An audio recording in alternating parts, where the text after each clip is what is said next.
বাংলাদেশের ক্রীড়া ফেডারেশনগুলোর কাছে গত এক বছরের কার্যক্রমের একটি প্রতিবেদন চেয়েছেন নতুন ক্রীড়া প্রতিমন্ত্রী আমিনুল হক।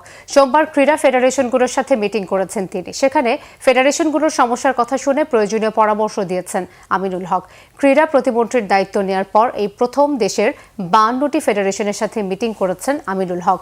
জাতীয় ক্রীড়া পরিষদের সভাকক্ষে অনুষ্ঠিত এই মিটিংয়ে দেশের খেলাধুলার সার্বিক উন্নয়নে ফেডারেশন কর্মকর্তাদের কথা শুনেছেন, তাদের সমস্যাগুলো সম্পর্কে জেনে নোট নিয়েছেন এবং কিছু কিছু সমস্যা সমাধানে পরামর্শ দিয়েছেন। ফেডারেশনগুলোকে গত এক বছরের কার্যক্রম, জাতীয় ও আন্তর্জাতিক আসরে অংশগ্রহণে সাফল্য, ব্যর্থতা, কি কি সমস্যার মুখোমুখি হয়েছেন, এইসব বিষয় নিয়ে 7 দিনের মধ্যে একটি প্রতিবেদন তৈরি করে জমা দিতেও বলেছেন তিনি। খেলাধুলার উন্নয়নে ক্রীড়াবান্ধব পরিবেশ তৈরির মাধ্যমে ফেডারেশনগুলোকে আর্থিকভাবে কিভাবে আরও এগিয়ে নেওয়া যায় সেই বিষয়টিও গুরুত্বের সাথে আলোচনা করেছেন। ক্রীড়াঙ্গন ও ফেডারেশনগুলোতে স্বচ্ছতা আনার জন্য দ্রুত নির্বাচন করার উপর গুরুত্ব দিয়েছেন আমিনুল হক। সেখানে উপজেলা থেকে শুরু করে পর্যায়ক্রমে জেলা, বিভাগ এবং ফেডারেশনগুলোতে নির্বাচন করার কথা বলেছেন ক্রীড়া প্রতিমন্ত্রী।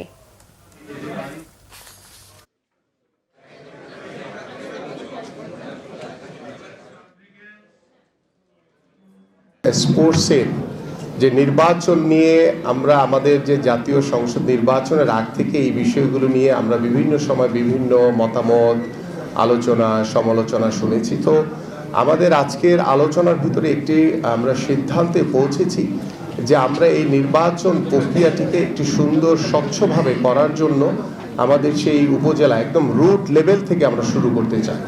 আমরা সেই উপজেলা থেকে নির্বাচনের মাধ্যমে আমরা জেলা পর্যায়ের নির্বাচন, আমাদের বিভাগীয় পর্যায় থেকে শুরু করে শেষ করে আমরা ফেডারেশনগুলোর আমরা নির্বাচনগুলো আনুষ্ঠানিকভাবে শেষ করতে